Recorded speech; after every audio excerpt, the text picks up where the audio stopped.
खबरें जो आपको सीधे जोड़ती हैं हमसे, बिना डरे, जज्बा सच का लिए, सच दिखाते हैं। आप देख रहे हैं 9 टीवी आजमगढ़ न्यूज चैनल। इस वर्ष कोऑपरेटिव बैंक ने 2 करोड़ 10 लाख कमाया। मंत्री वीओ प्रदेश में कोऑपरेटिव बैंकों के उत्थान के लिए एक अभियान चलाया जा रहा है। फर्रुखाबाद की बात करें तो लगभग 10 वर्षों से कोऑपरेटिव बैंक घाटा में जा रही थी। इस वर्ष इस बैंक ने 2 करोड़ 10 लाख रुपया कमाया है। ये बात सहकारिता मंत्री ने अपने स्वागत सम्मान के दौरान पूछे गए प्रश्न के उत्तर में कही। फर्रुखाबाद जनपद के फतेहगढ़ स्थित जिला कोऑपरेटिव बैंक में प्रदेश सरकार के सहकारिता मंत्री JPS राठौर ने संचालक मंडल की समीक्षा बैठक की, जिसमें बैंक की समस्याओं पर विचार विमर्श के साथ ही बैंक की उन्नति कैसे हो, बैंक की लाइफलाइन कही जाने वाली समितियों को मंत्री JPS राठौर ने प्रत्येक को 10 लाख का अनुदान देने की घोषणा की।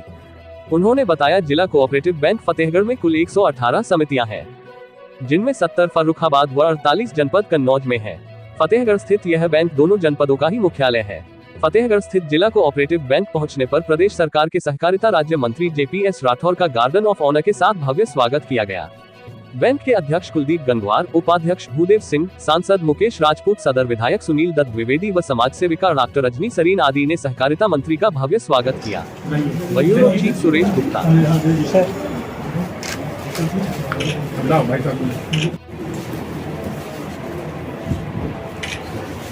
ये सब सहकारिता की जिला संयोजक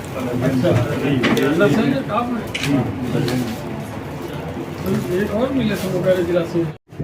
सर, आप कोऑपरेटिव देख रहे हैं, इस बैंक के विकास के लिए क्या प्रयास किए जा रहे हैं?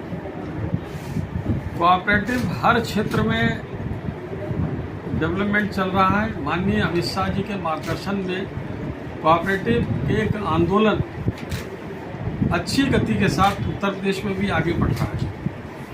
और जहाँ तक जिला सहकारी बैंक फर्रुखाबाद की बात है, जो बैंक लगातार 10 वर्षों से घाटे में चल रही थी, उस बैंक को हमने निकालकर, यहाँ के जिला सहकारी बैंक के अध्यक्ष कुलदीप जी हैं हमारे, कुलदीप गंगवार जी, इसको निकालकर प्रॉफिट में लाने का काम किया।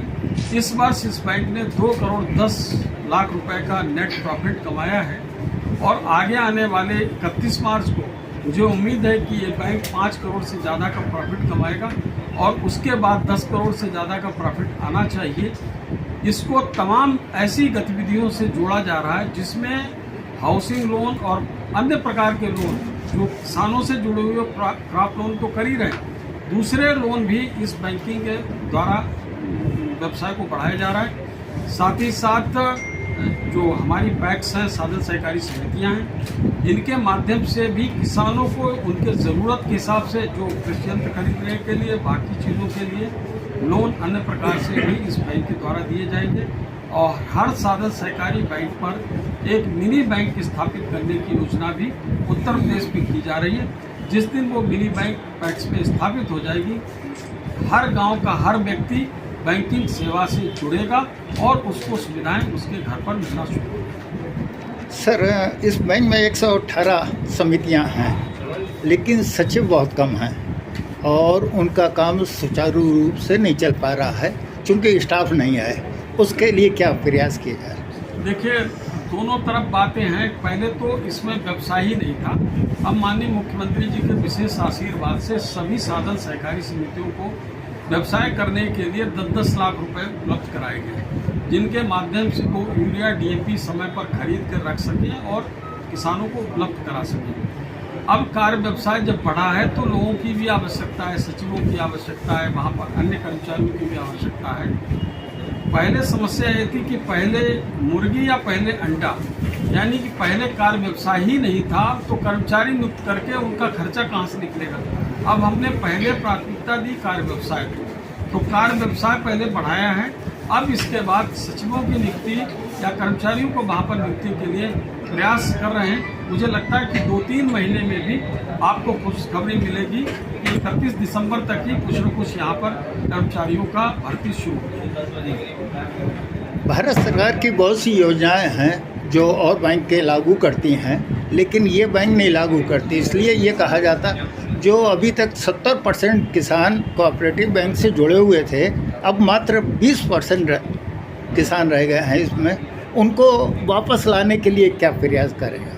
ऐसा है कि आप समझ सकते हैं कि पूर्ववर्ती सरकारों में ये कोऑपरेटिव को भ्रष्टाचार और लूट का अड्डा बना दिया। इन सहकारी संस्थाओं का ऐसा शोषण किया गया कि जिसके कारण ये संस्थाएं बिल्कुल डेड हो गई। माननीय मुख्यमंत्री योगी आदित्यनाथ जी ने विशेष रूप से इस पर रुचि दिखाकर इन संस्थाओं को पुनर्जीवित करने का काम किया है।